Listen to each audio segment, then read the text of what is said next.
Hey friends, it's Jonathan Rogers. Before we get started with the episode, I want to tell you about the Focus Retreat that's coming up at the end of October. In many long years as a writer, I've learned two things.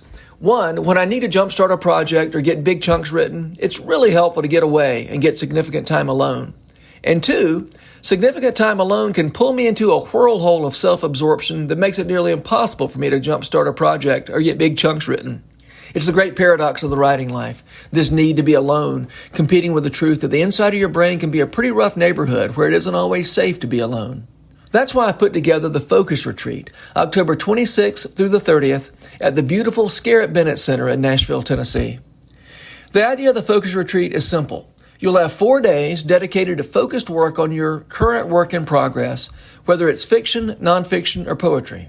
You'll have big chunks of time to write, punctuated by 3 check-ins a day at breakfast, lunch, and dinner, plus evening events designed to keep the fountain of creativity flowing.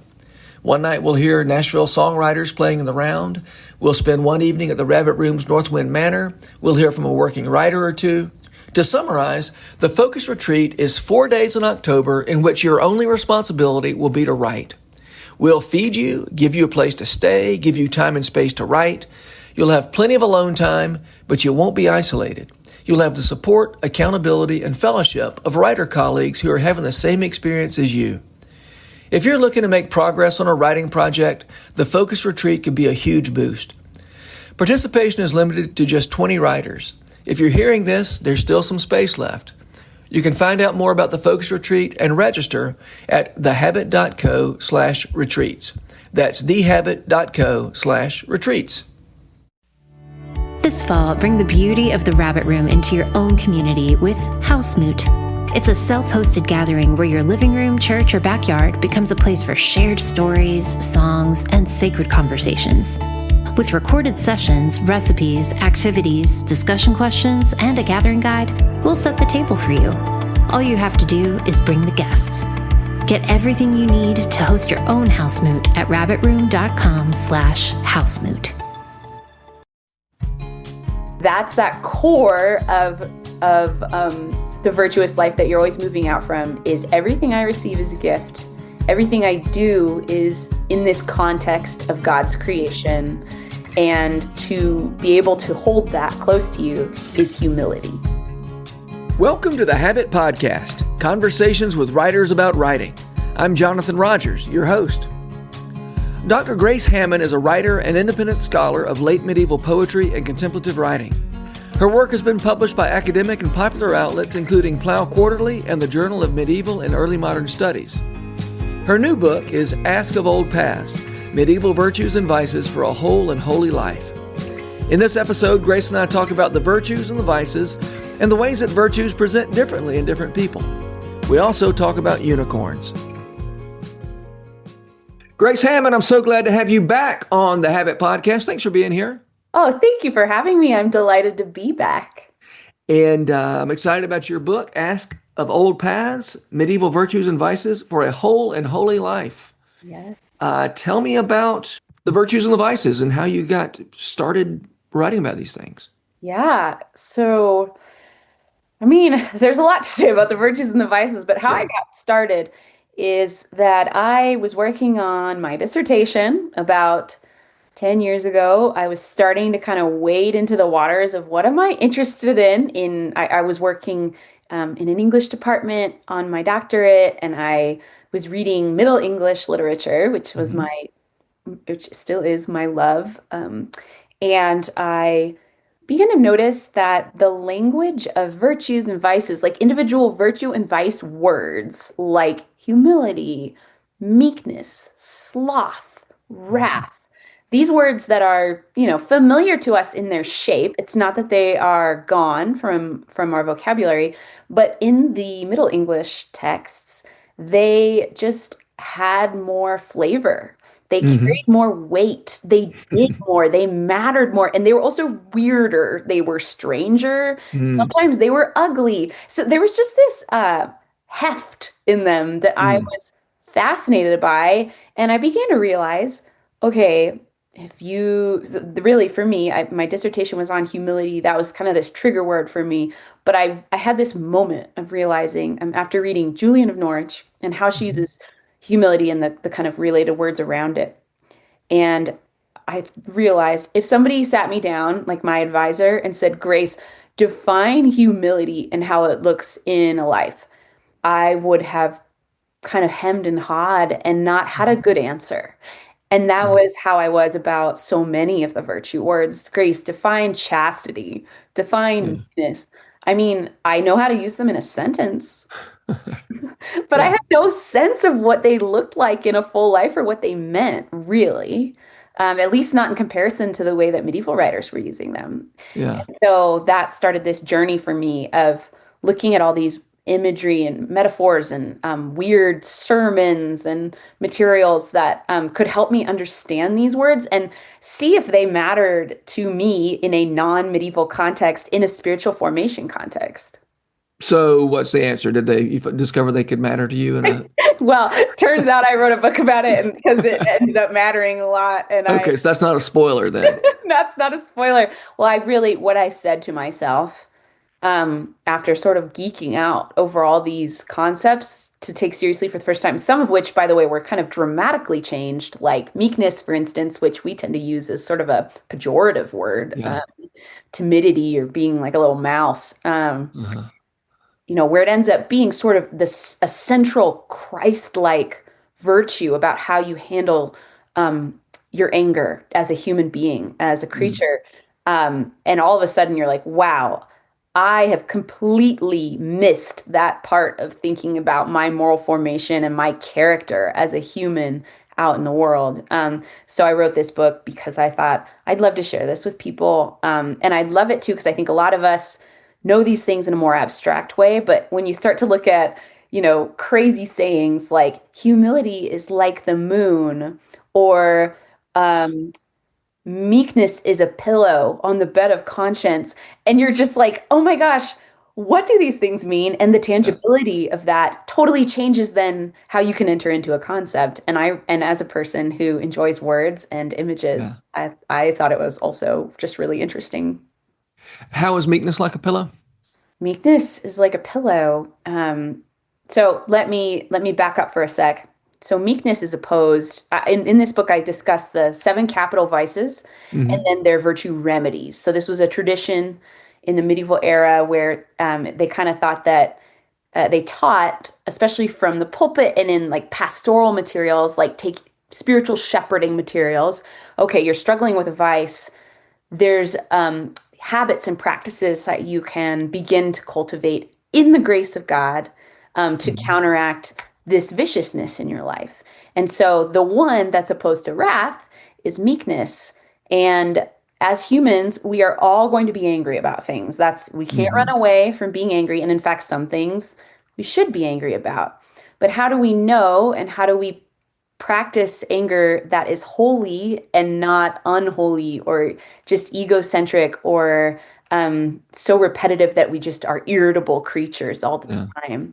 And meekness is that particular practice of leaving space for truth to speak to our anger. So Mm. having that space in the soul, this is why it's a pillow, for letting your anger be oriented and have that end goal of peace in the kingdom of heaven. So God's peace, which is not like human peace. Um, and so you can rest easy in your conscience because even when you're angry, you are oriented towards the peace of the kingdom. Mm. Um, that's so different than the kind of timidity or passivity that I associated meekness with. Yeah. It really revolutionized how I thought about anger even and Yeah. the necessity of anger in the human life, but then how to deal with it. So, Anger feels so good though. You feel so right when you're angry. no, I know. And that's the trap of it is that we often tend more to anger than really is good for us. And that's the virtue, I mean, the vice of wrath Hmm. is this turning to anger as a habitual way of being in the world, turning again and again. because the virtues and the vices, they're both habits. So they're not just like Mhm. one thing that happens to you once, Yeah. are part of your character, they're part of your disposition, they're how you move and react in the world. And so when we turn to anger again and again, we create this vice called Mm. wrath in our habits. And so Yeah. it's troubling. It's a problem.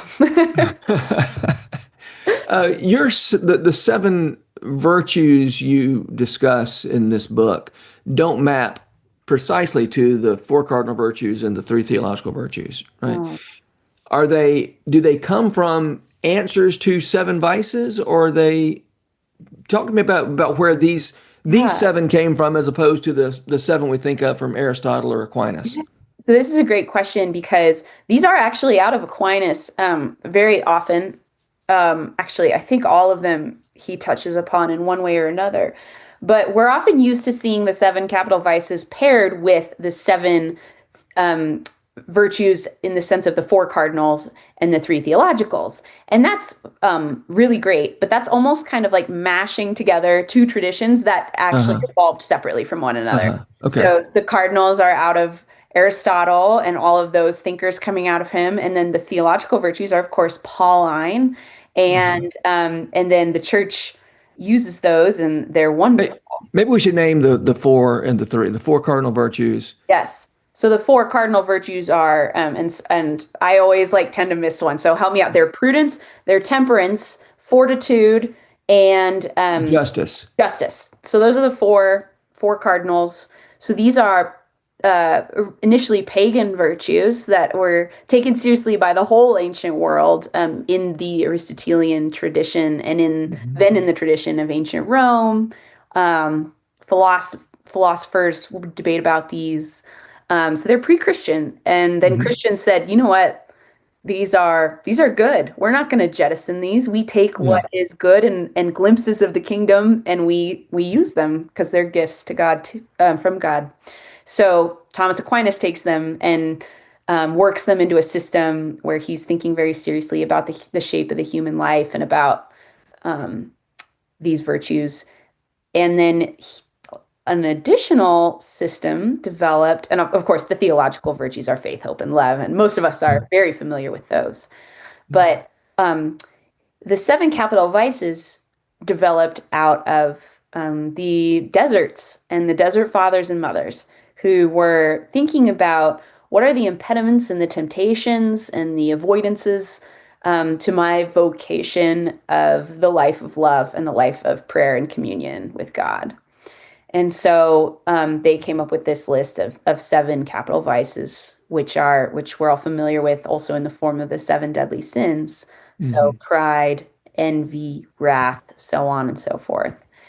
And then pastoral thinkers and poets and artists began thinking really seriously about these counterweights to this list of seven. So these virtues in this book are all directly related to the vice in that they are, the ancient word for it is remedy. They Mhm. act as remedy virtues. And it doesn't mean that you like slap it on like a band-aid and it's all fixed, but Mhm. like a remedy for an illness that you begin doing and taking over time, it's shifting away from these habits of vice and into habits of love that are oriented towards the love of God and the love of neighbor. So Mhm. these are specifically answering certain things. So, like humility to pride, or meekness to wrath, like I just mentioned, Yeah. or chastity to lust. So these aren't necessarily virtues in that cardinal list or theological list, but often they're related to them. So like chastity is a daughter of temperance. Mhm. Mhm. Or we have fortitude in this list, and fortitude is one of the cardinal virtues. Uh-huh. So it's a mix of traditions. Yeah. Gotcha. Well, when you frame it, when you frame the virtues as a response to the vices or as a remedy to the vices, there's a way of taking that as, for lack of a better word, a negative, right? Right. Chastity as the absence of lust, or Yes. meekness as the answer, the answer to anger. But you also say that every virtue is love in disguise, Mhm. which is a very positive way to Yes. put it. I'd love to hear you say more about that idea of virtue as love in disguise. I think you've already alluded that the vices are an impediment to love, and therefore the virtues, are certainly closely related to getting your love back on track, or your love's reordered, to borrow Augustine's language. But I'd love to hear you say more about virtue as love in disguise.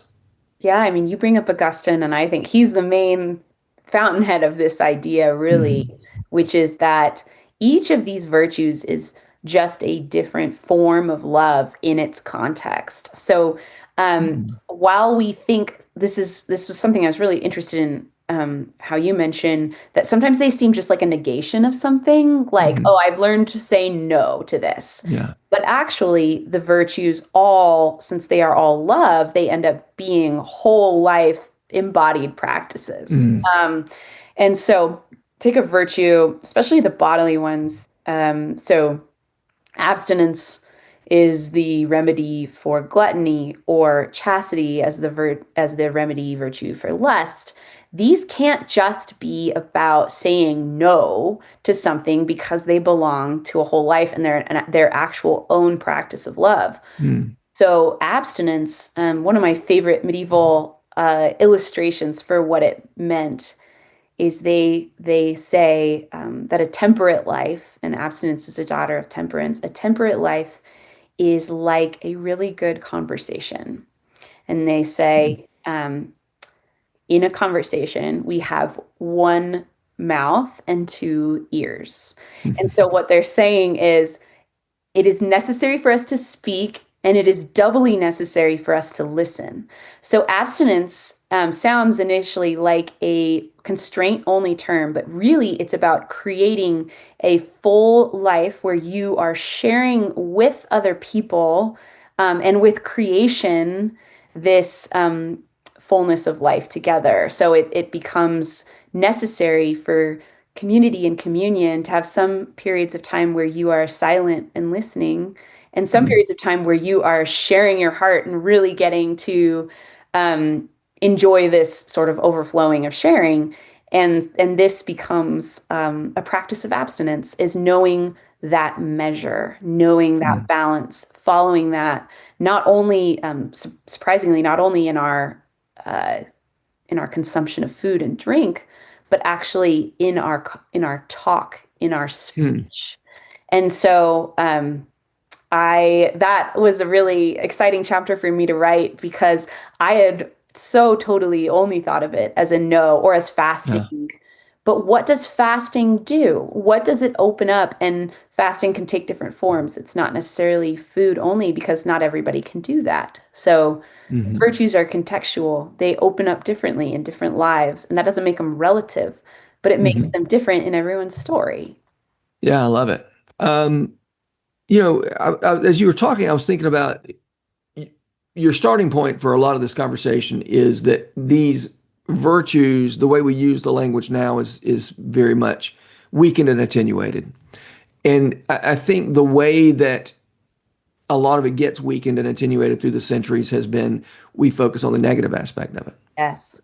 Abstinence is just saying no, and meekness is, well, it's a negation of something. Yes, it's only passivity, or it's only just, doormat, all these Hmm. doormat kind of behaviors, right? Hmm. Yeah, so I wonder, there must be something. I think there is. I think it comes down to binary thinking. It's easier to think in terms of you know turned on or turned off. Right. What's the language I'm looking for? But for some reason the complexity of, say, abstinence or meekness gets lost because it's easier to think of it just That's as you right. said, just saying no. That's right. And I think this goes back to kind of like our desire. I mean, I think in scripture you see this all the time, right? our desire for like rules or for like, well, if you do this, you're good, and if you do this, you're bad. And Yeah. that is easy for us, and that's what we like because then we can say, well, I did it, so I'm good, and you didn't do it, so you're bad. Or I said no to that, so I'm good.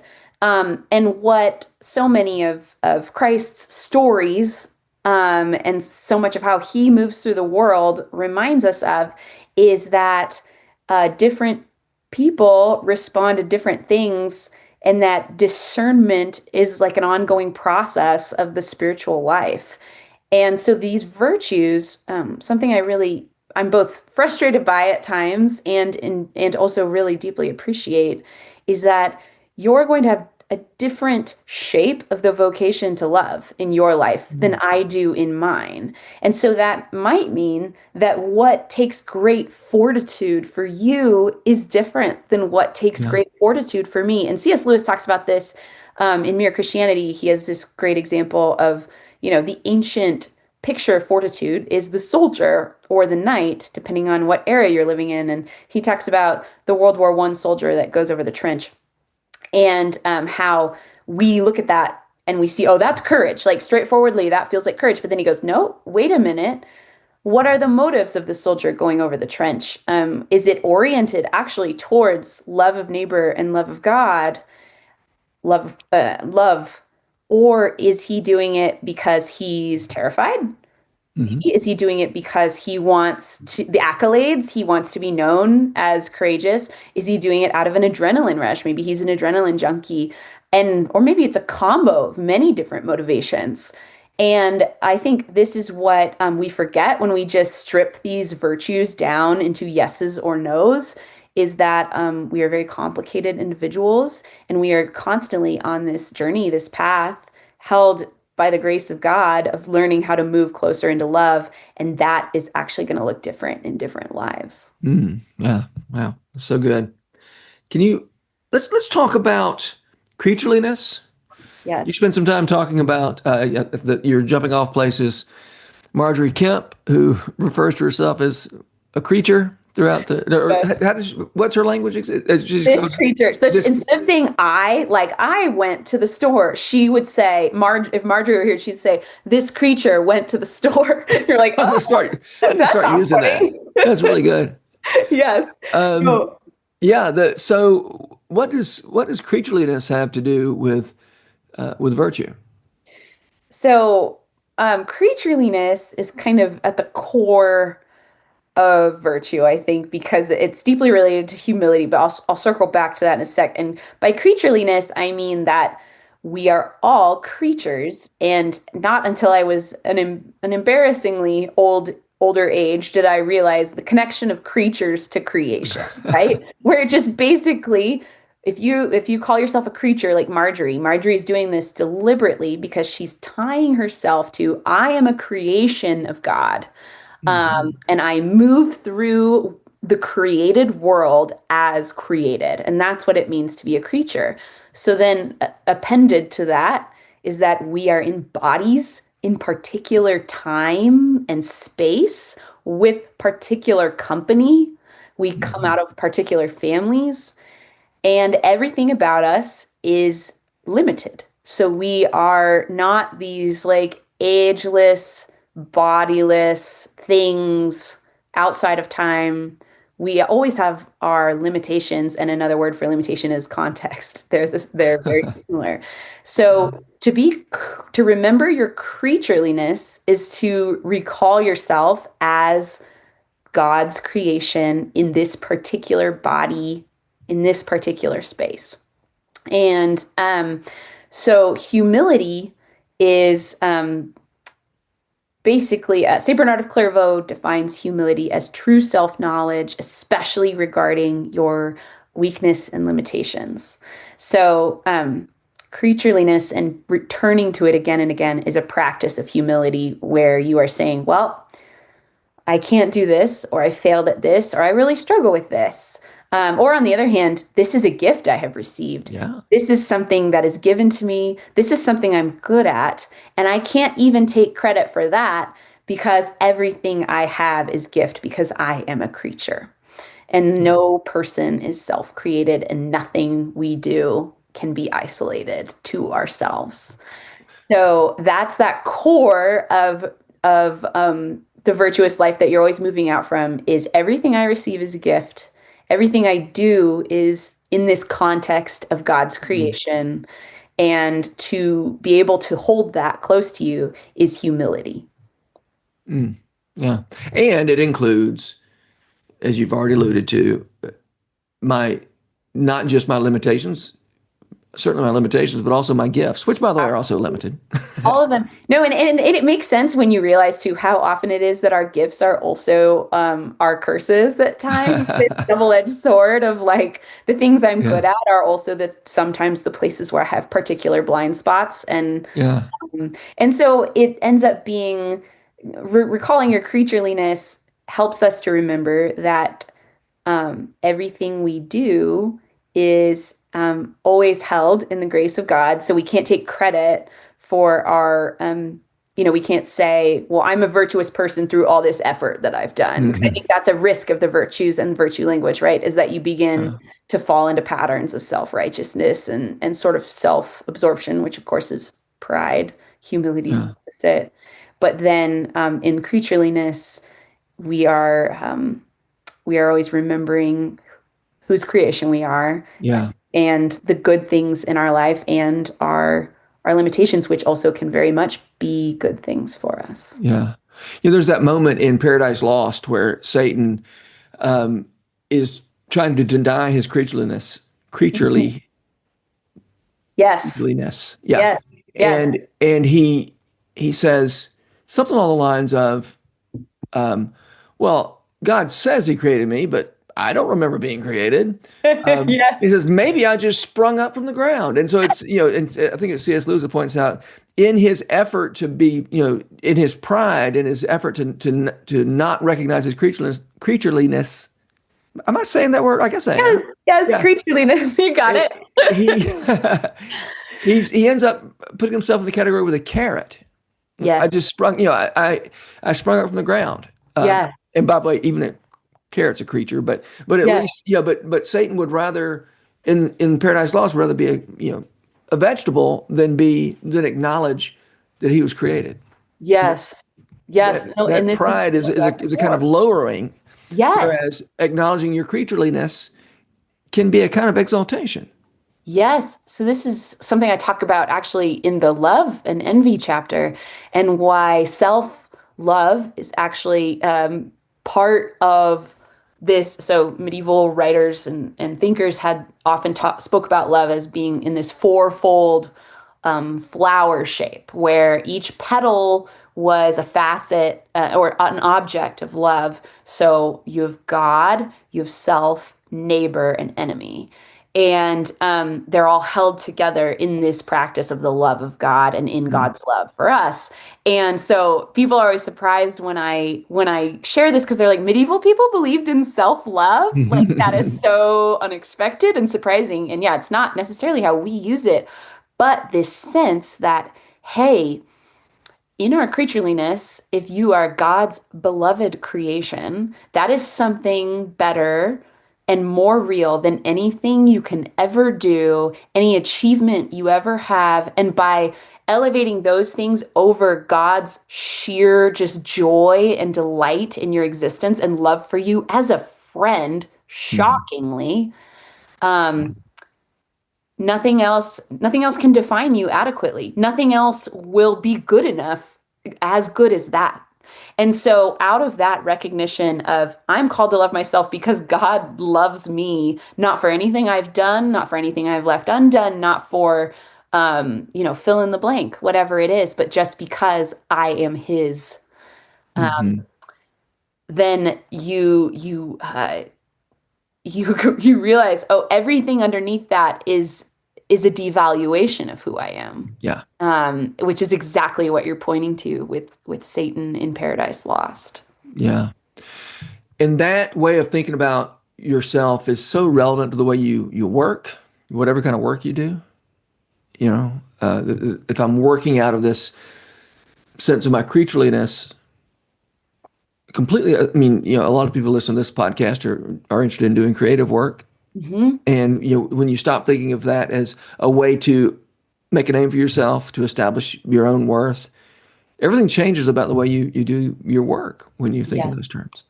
Yes. Well, and this is why this is coming in the chapter on envy and love. And I think I can speak for a lot of creatives, myself included. I think we can uniquely wrestle with envy Hmm. because of the nature of being really creative and wanting to make things different than other people, or implicit in that better, Hmm. or fill in the blank. But we have this sense, we can get this envious kind of chip on our shoulder, which is this real sense that your successes um, are my failures, Yeah.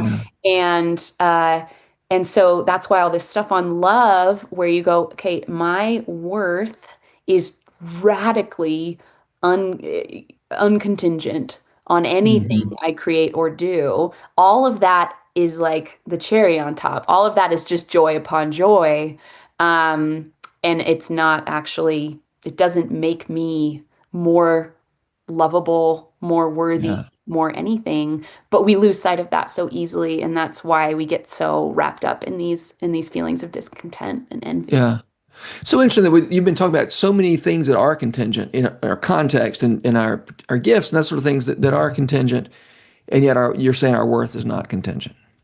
No, nothing we do could earn or merit the love of God. Yeah. So that's radically prior. It's completely outside of our own, anything we do other than the sheer fact of our being, our just Hmm. that God created us to love us, and Yeah. he does, and that's a full stop, and that it's chosen. It's not, medieval people loved to talk about, so Thomas Aquinas tries to think through what's the best way to describe the love of God in terms of human relationships. Hmm. So obviously fatherhood is one that is used all the time. That's a really good one. Another one is Hmm. the language of the lover. So you think of the Song of Songs and the language of the spousal imagery out of Paul. That's another good one. Hmm. But then he just thinks about this word for love, which in Latin was caritas. And he goes, the closest approximation to this idea of God's love for us, when he says, I am love, God is love, um, is friendship, actually. And that Mm. is because friendship, of all those other relationships, at some point you're like, well, I'm stuck with this person. Like, I have Yeah. to love them. It's out of my hands, whether that's your spouse and you're going through a little argument, you're like, oh, I could just, or if it's your child, or your parent, right? These are relationships, those ones we don't choose. That's just what you get. But a friendship, you are always actively choosing, always. Yeah. Even when you are in conflict, you are actively Mm. choosing it. And so that's why um, Thomas likes to think about God's creative love for us as friendship. Mm. Wow. Can we talk about fortitude as a young woman with an anvil on her head? Yes, this is actually one of, I've now been, having the pleasure of hearing some first responses from people, and this is one of people's favorite images Yeah. coming out of this book. So there's this tradition in, medieval people loved using imagery and art to depict the Mm. virtues and the vices, and one of the images of fortitude, there's this woman, Lady Fortitude, and she has just the most strange array of accessories. She has an anvil on her head. She's holding it up. In her hands, she's holding this like little mini keep, this like little castle, like a little Hmm. tower in one hand, and then in her other hand, she has a snake that she's Okay. pulling out of the castle. And then she's standing. There's other virtues around her, but she's standing on a wine press. So where you press down the grapes for wine, the beginnings of wine to come out. Yeah. And so this was a picture of the different kinds of fortitude, because it's a picture of the exterior fortitude. So the anvil on the head is sort of representative of all of us, I think, know the feeling of having an anvil on your head. We have different, and obviously not things that you sort of take up that you shouldn't take up, but things like, for instance, in parenting sometimes. Yeah. You feel like this is heavy, man. I am working hard, and this is my vocation also. I can't shirk this. If I put down this, I will destroy my child. I Yeah. cannot, I have to keep carrying this anvil, or in a marriage, or in a friendship sometimes, or just in terms of physical ailments. Like, I have this horrible diagnosis that I am Yeah. grappling with. This anvil is real and it's heavy. And so I think everybody instinctively recognizes the different anvils that they've had to bear. And that's an act of fortitude. That is a particular kind of courage that looks like endurance. And then she's holding this castle with the dragon or the snake, and that is interior fortitude. So Mm. just like these exterior things that we don't choose come upon us that we have to bear, that we're called into bearing in the name of love. The castle is an ancient symbol for the soul. And so she's holding a representation of her soul and she's pulling this snake or this dragon out of it. And that is the next act of fortitude, which is interior fortitude, where you have to look inside yourself and you have to pull the snakes and the dragons out of the castle. Mm. And that takes intense courage to look at all of those secret uglinesses and things that you've managed to hide from yourself for a long time, Yeah. and take that seriously and pull them out. That is as much of an act of fortitude as the anvils are. Mm. And then the last part, the wine press, is then a really beautiful picture of how these things are long-term things. They are not like sometimes when we're lucky, an anvil is short and you have it for a little bit and it's a period of intensity, and then you're like, great, that period of my life, where that chapter is closed and I'm moving on. But a lot of this stuff is stuff we are holding that's heavy long term. Yeah. But what do you do when you're holding something heavy on a wine press? More and more of the wine will be coming out in the end. And so, this idea that none of our battles are in vain, that Mm. even these things that are hidden, the dragon and the castle stuff, that all of that, in the end, in the faithfulness of the Lord, is a rich and heady vintage of wine Mm. in the kingdom of heaven. And so that comfort and that consolation in that, if you are, Augustine calls fortitude, pursuing and loving the beloved in spite of obstacles, basically, Yeah. and that all of that is seen by the Lord, and it takes place in a story, it takes place in time, and that there is an end blessing of this Mm. wine. And so that's the last piece of it. So it's a fascinating, Yeah. weird picture. And while we're on the subject, can we talk about unicorns? Unicorns. On the subject of odd imagery, I guess I Odd should say. imagery, yes. I mean, medieval people loved unicorns, but the unicorn is always associated with chastity. Yeah. And so if you ever see, like if you're in the Met, or in the cloisters, which is the medieval art Yeah. part of the Met, they have that big, amazing unicorn tapestry that's Yeah. super famous there. And any By the basically, way, I was in Avignon and saw I'm sorry, it was in Paris that I saw at the Cluny Museum all the tapestries of the four big unicorn tapestries there. yes. So anytime you see a unicorn in medieval art, you know that you are looking at a picture of chastity, even if it's not coming in like a narrative form or in Uh-huh. like a specifically religious storytelling context.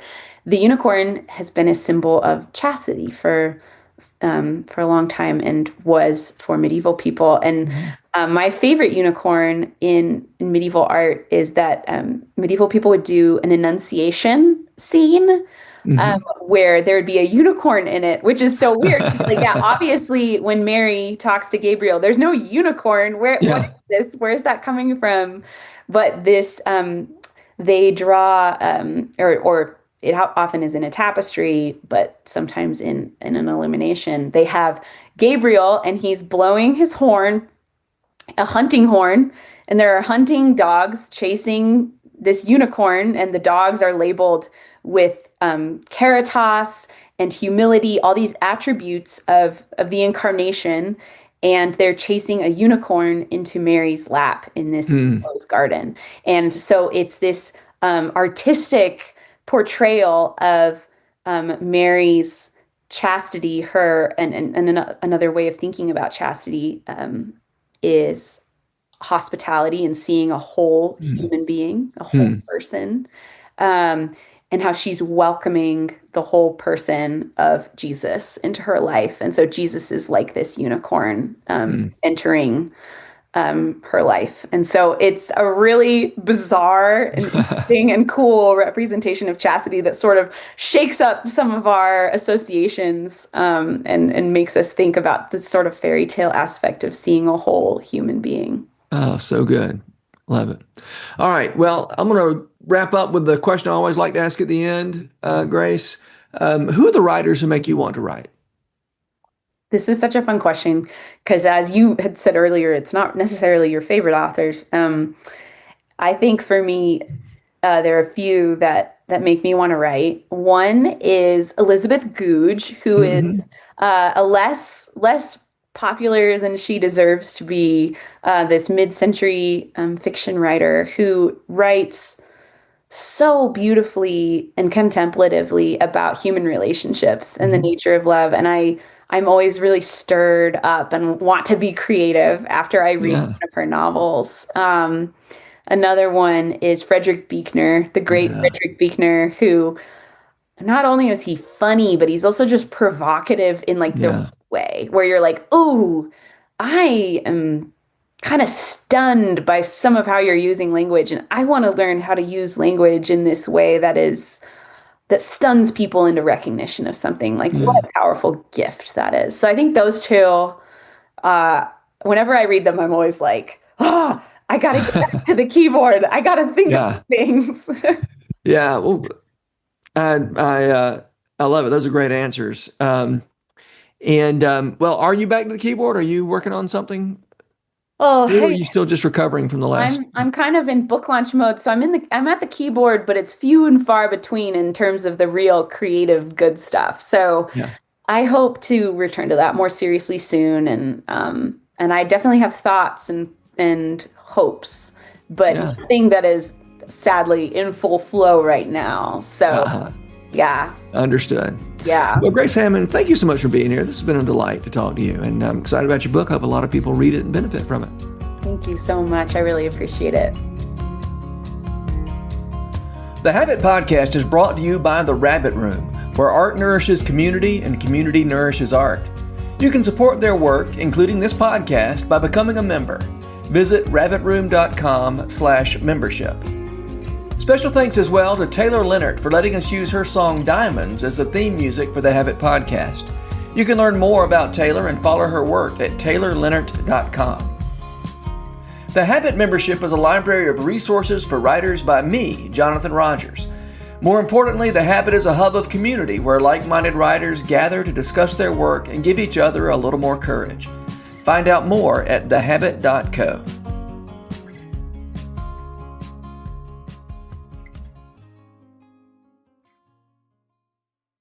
If you've enjoyed this podcast episode, consider joining the Rabbit Room membership.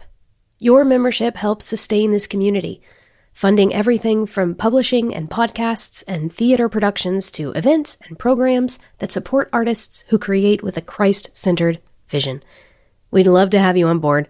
Learn more at rabbitroom.com/member.